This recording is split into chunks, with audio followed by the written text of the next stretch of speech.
Welcome, seekers of the shadowed truths, to another episode of Throne of Nightmares.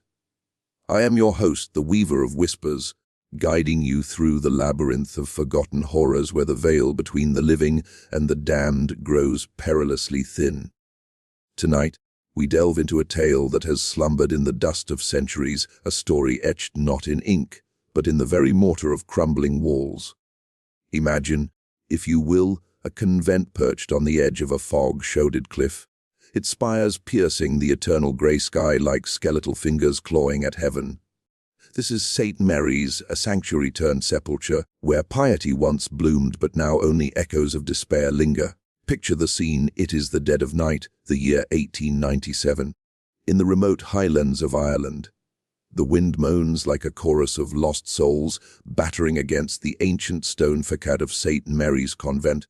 Inside, the air is thick with the scent of beeswax candles and damp earth, a cloying perfume that clings to the habits of the nuns who glide through the corridors like ghosts in black veils. Their footsteps are soft, muffled by the worn flagstones, but tonight, something is amiss. Sister Agnes, the eldest among them, pauses at the threshold of the chapel. Her candle flame flickers wildly, casting elongated shadows that dance like demons on the walls. She hears it, a faint scratching, as if nails are scraping against stone from within the very walls themselves.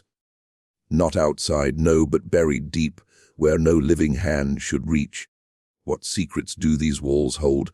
Whispers of nuns who vanished without a trace, their names erased from the ledgers, their cells left untouched as if they might return at any moment.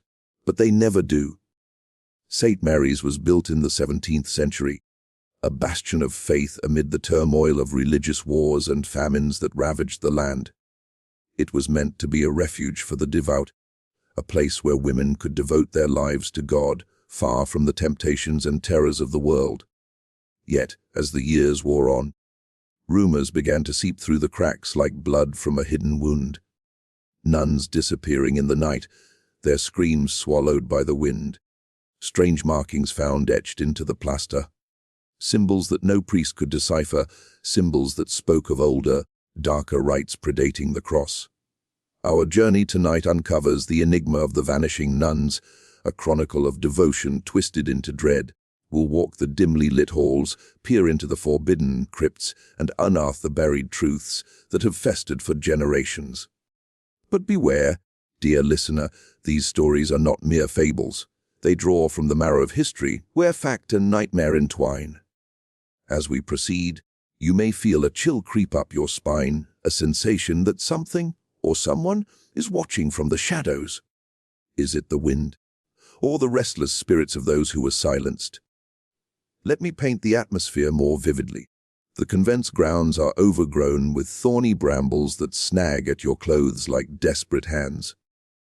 The bell tower tolls irregularly, as if struck by an unseen force, its peals echoing across the misty moors. Inside, the air is heavy, saturated with the musty odor of old prayer books and incense long burned out.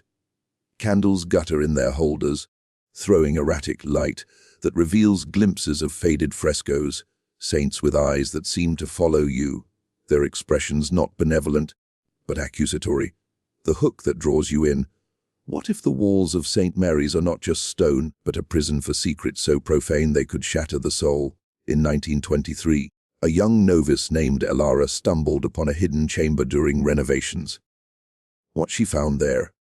A collection of journals bound in human skin, pages filled with confessions of unspeakable acts, unleashed a chain of events that led to more vanishings. Elara herself was never seen again. Her final entry a frantic scrawl, "They are coming for me from within the walls." God forgive us all. As we embark on this tale, remember, the past does not rest easy.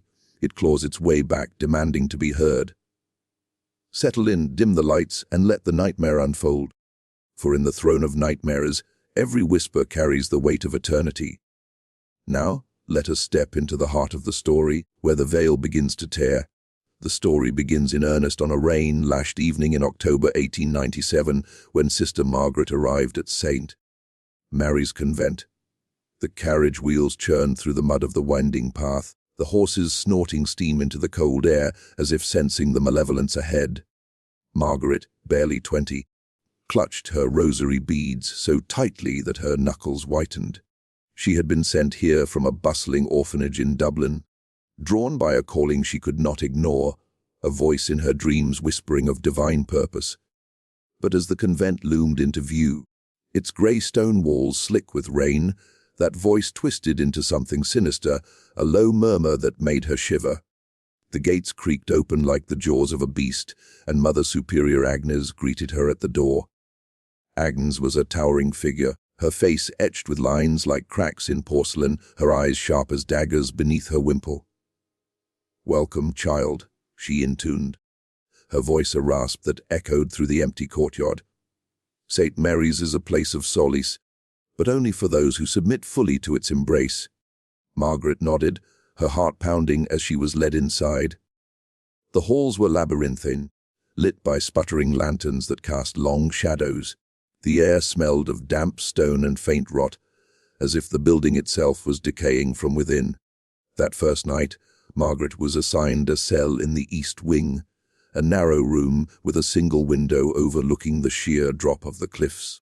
The bed was hard, the blanket threadbare, but it was the silence that unnerved her, the kind of silence that presses against your ears like a physical weight. As she knelt for evening prayers, she heard it a soft thump, like something shifting behind the wall. She pressed her ear to the cold stone, but there was only the distant crash of waves below. Dismissing it as the settling of an old building, she retired, her dreams plagued by visions of veiled figures melting into the masonry.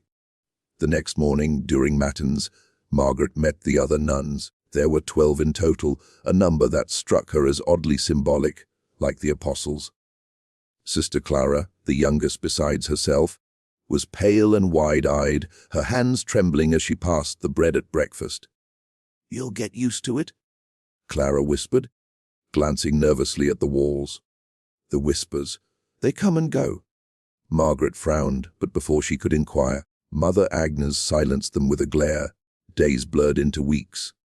The routine was rigorous prayers at dawn, labor in the gardens where thorny roses bled red against the grey soil, scripture study in the dim library where dust motes danced like spectral insects. But anomalies began to surface. During Vespers one evening, Sister Beatrice failed to appear. Her seat in the chapel remained empty, her voice absent from the chants. Whispers rippled through the assembly. Had she fallen ill? Mother Agnes dismissed it curtly. Sister Beatrice has been called to a higher purpose. We do not question God's will. Yet, that night Margaret awoke to screams, muffled, as if coming from far away, or perhaps if from within the walls. She bolted upright, her candle revealing nothing but the stark room. Venturing into the corridor, she found Clara huddled outside her cell, tears streaming down her face. "It's happening again," Clara sobbed. "They take us one by one." "Beatrice," she found something in the crypt. A door that shouldn't be there. Intrigued and terrified, Margaret pressed for details. Clara spoke in hushed tones of the convent's founding. Built atop ancient pagan ruins, St. Mary's was said to harbor remnants of old rituals, stones carved with runes that predated Christianity. Beatrice, ever curious, had explored the undercroft, a forbidden maze of vaults beneath the chapel. She'd returned pale, muttering about voices in the stone, and now she was gone. The following day, Margaret sought out the crypt herself, slipping away during afternoon chores. The entrance was a rusted iron grate hidden behind the altar, its key pilfered from Agnes's office. Descending the spiral stairs, the air grew colder, thicker, laced with the metallic tang of blood and earth. Torchlight flickered on walls slick with moisture, revealing faded inscriptions. Latin prayers interspersed with unfamiliar symbols, spirals and eyes that seemed to watch her. Deeper in, she found a chamber lined with niches, each holding the skeletal remains of long, dead nuns. But one niche was empty, its stone floor scattered with fresh dirt, as if recently disturbed. And there, etched into the wall, a message, "They live within. Beware the bloodline." Her heart raced as a draught extinguished her torch, plunging her into darkness. Scrabbling back, she heard it, a scratching insistent like fingers digging through mortar. Emerging shaken, Margaret confronted Mother Agnes. "What happened to Beatrice?" she demanded. Agnes's eyes narrowed, her voice a venomous hiss. "Some secrets are buried for a reason, child. Pry further, and you may join them." That night, another nun vanished, Sister Theresa, the herbalist, whose cell adjoined Margaret's. In the morning, only a smear of blood on the wall remained, shaped like a crude cross. Tension mounted as the convent's isolation amplified every creak and whisper. The nuns grew paranoid, avoiding the walls, sleeping in pairs. Margaret and Clara formed an alliance, poring over old journals in the library by candlelight. They discovered entries from the 1700s, tales of a cursed bloodline, nuns descended from pagan priestesses who had been forced into the faith during conversions. These women, it was said, carried a dark gift or curse that allowed them to merge with the stone, becoming guardians of hidden knowledge. But the process was agonizing, their spirits trapped, eternally scratching to escape. One stormy night, as lightning illuminated the halls in stark flashes, Margaret heard the scratching again, closer this time.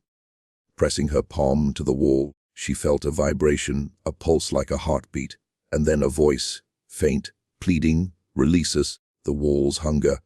The vanishings accelerated. Sister Lydia disappeared during compline, her prayer book left open to a passage about resurrection. The remaining nuns barricaded themselves in the refectory, but the walls seemed to close in, the air growing stifling. Margaret, driven by desperation, returned to the crypt with Clara.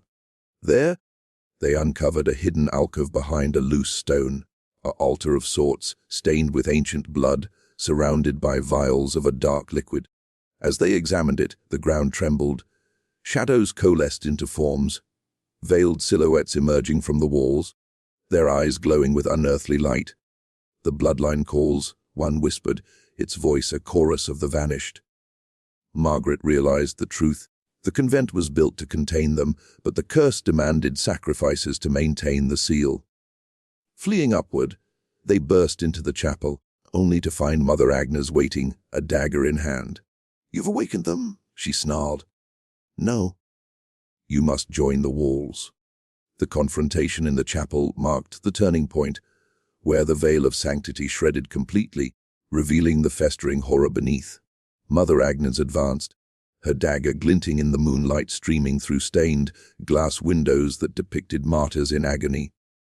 Margaret and Clara backed away, their breaths ragged, the air charged with the scent of ozone from the storm outside.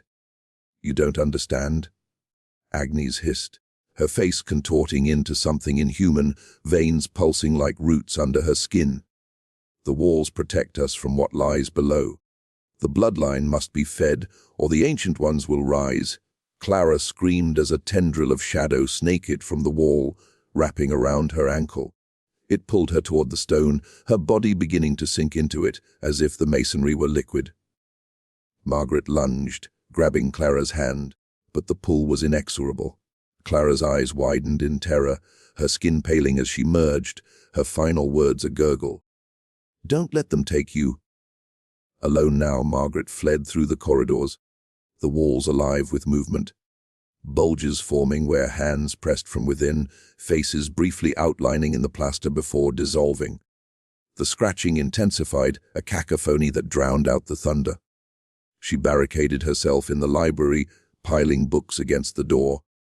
But the shadows seeped through cracks, whispering names of the vanished Beatrice, Theresa, Lydia, and now Clara.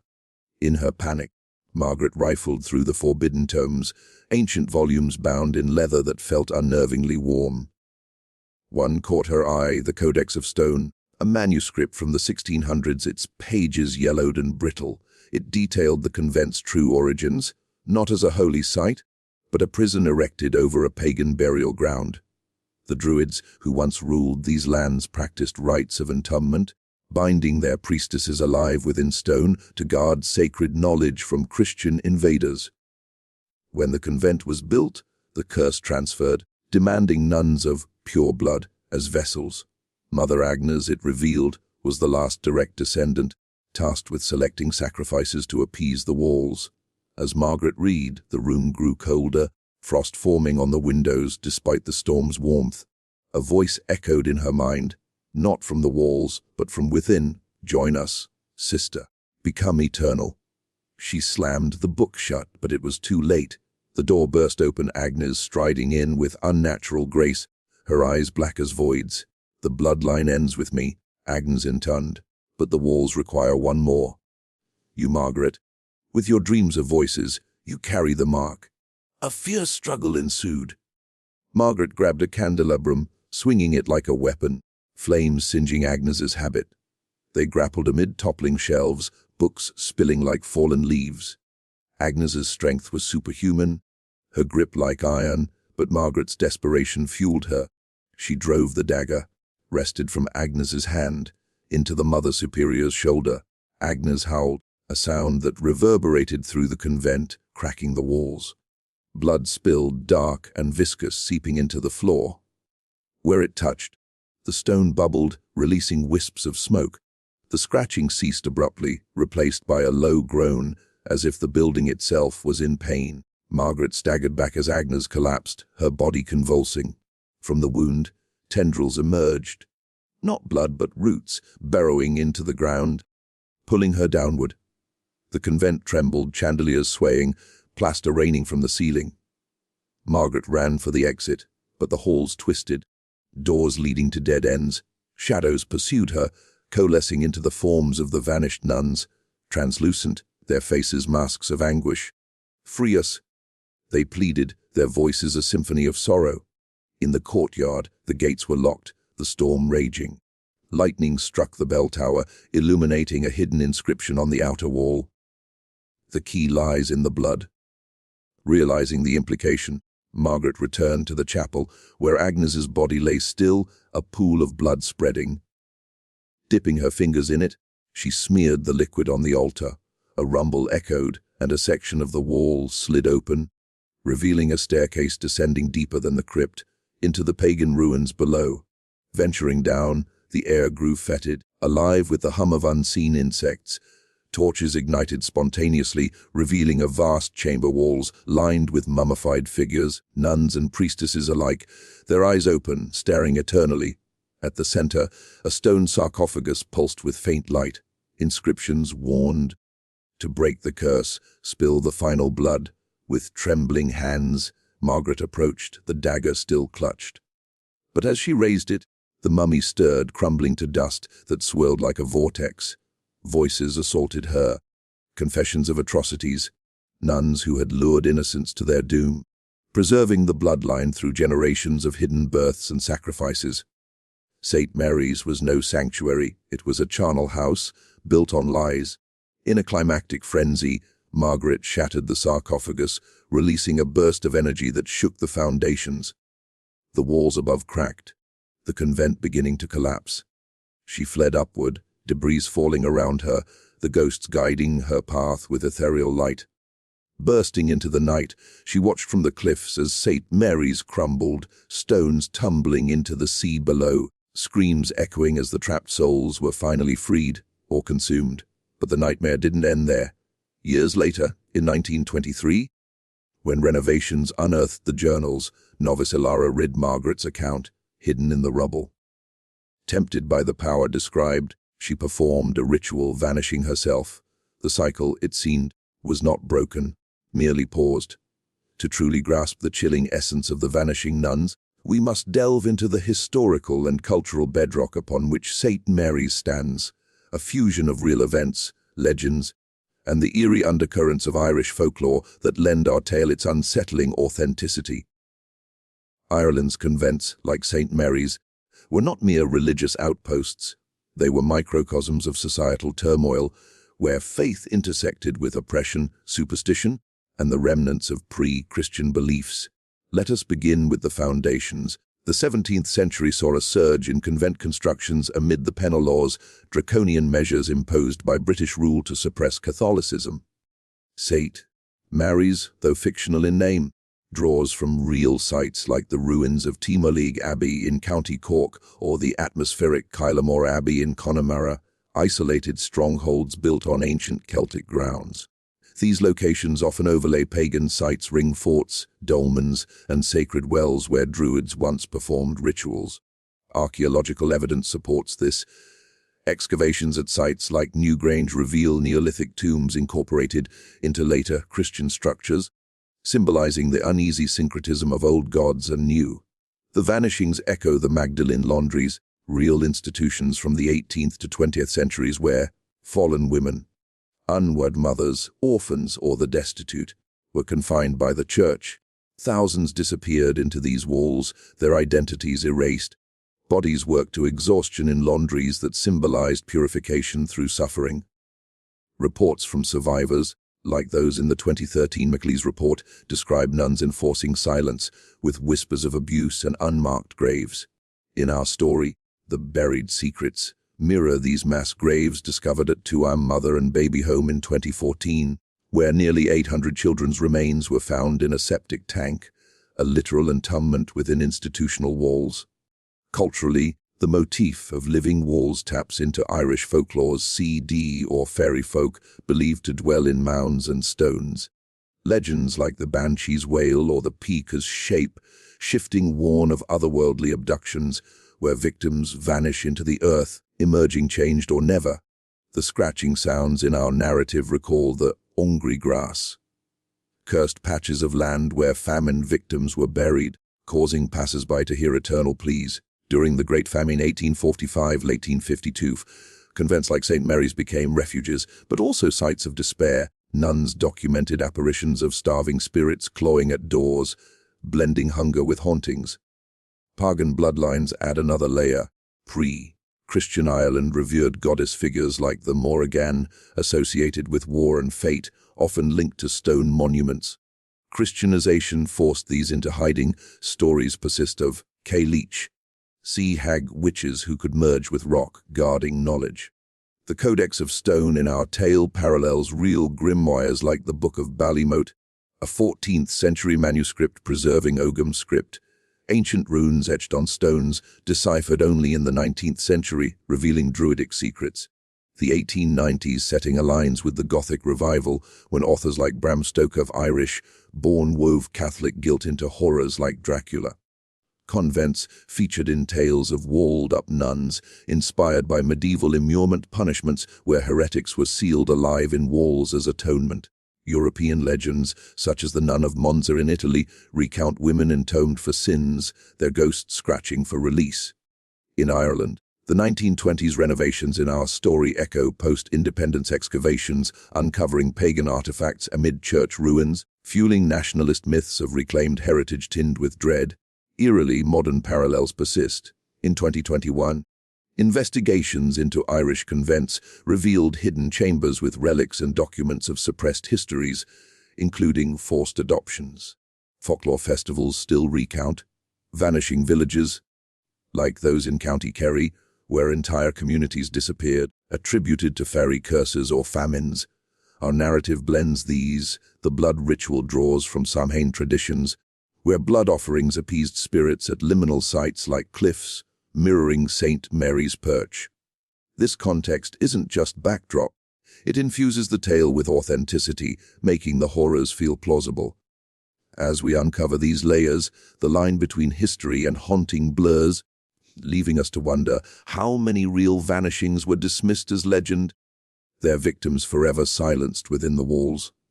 Beneath the surface of our chilling narrative lies a web of symbolic and psychological depths, connecting the vanishing nuns to universal fears, cultural traumas, and the shadowy facets of human nature. In Throne of Nightmares, we don't merely recount horrors, we dissect them, revealing how they mirror the abyss within us all. Let us explore these themes with an ominous lens, as if peering into a mirror that reflects not our faces, but our hidden dreads. Symbolically, the walls of St. Mary's represent repression, the literal and metaphorical barriers erected by society and self.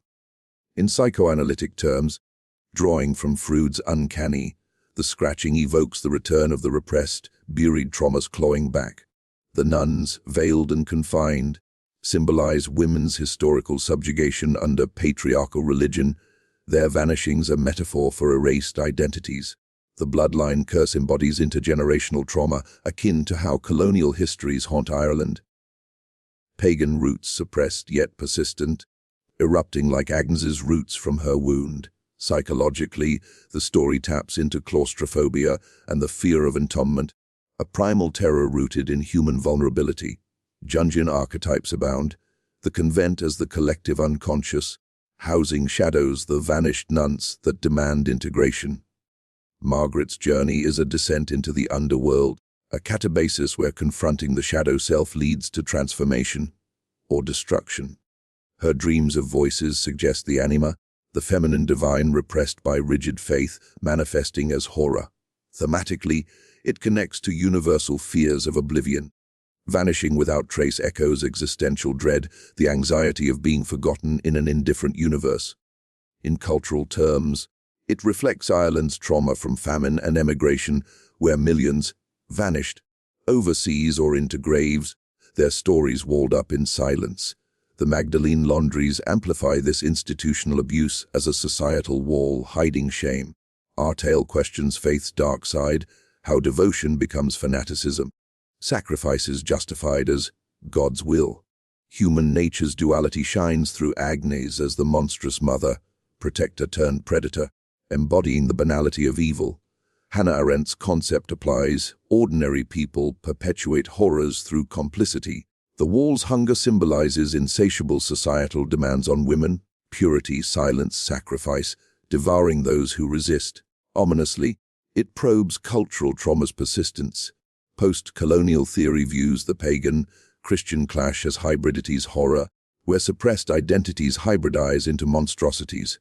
In modern context, it parallels Me Too revelations, where institutional walls crumble, releasing buried truths. Yet, the lingering question, does exposure free us or unleash worse demons? Intellectually, the narrative warns of knowledge's peril, the codex as forbidden fruit echoing Prometheus. Thematic echoes in literature. Poe's The Cask of Amontillado, with its immurement, or Shelley's Frankenstein in creating monsters from repressed desires. In film, The Others mirrors ghostly confinement. Ultimately, this exploration leaves us haunted. Are we all walled in by our fears, scratching futilely for release? The story's ominous tone reminds us that understanding doesn't dispel the dark, it deepens the shadows. As the echoes of St. Mary's fade into the mist, we are left with the remnants of a nightmare that refuses to dissipate, a tale where the boundaries of stone and soul blur into eternal torment. We've traversed the shadowed halls, unearthed the blood-soaked secrets, and confronted the horrors that dwell not just in ancient convents, but in the recesses of our own minds. The vanishing nuns of St. Mary's serve as a chilling reminder: some walls are built not to protect, but to imprison, and the scratches we hear in the night may be our own buried truths clawing for freedom. Reflect on Margaret's escape, watching the convent crumble into the sea. Was it victory or merely a deferral? The waves that claimed the stones carried fragments of the curse, perhaps washing them ashore elsewhere, ready to take root in new soil. In the years following, whispers persisted, travelers reporting spectral nuns on foggy cliffs, their veils billowing like smoke, beckoning the unwary. Alara's 1923 disappearance, documented in yellowed newspapers, suggests the cycle endures, the bloodline's hunger unquenched. Historically, the parallels linger like ghosts. Unmarked graves still yield secrets, convents' walls echoing with unspoken atrocities. Culturally, the story warns of forgotten heritages resurfacing, demanding reckoning. Thematically, it haunts us with questions. What secrets do our own institutions bury? How many vanishings go unnoticed, swallowed by silence? As your host, I leave you with this lingering dread. Next time you press your ear to a wall, listen closely. Is it the wind or something stirring within? The throne of nightmares bids you good night, but remember, darkness never truly sleeps. It waits, patient as stone, for the moment to claim you,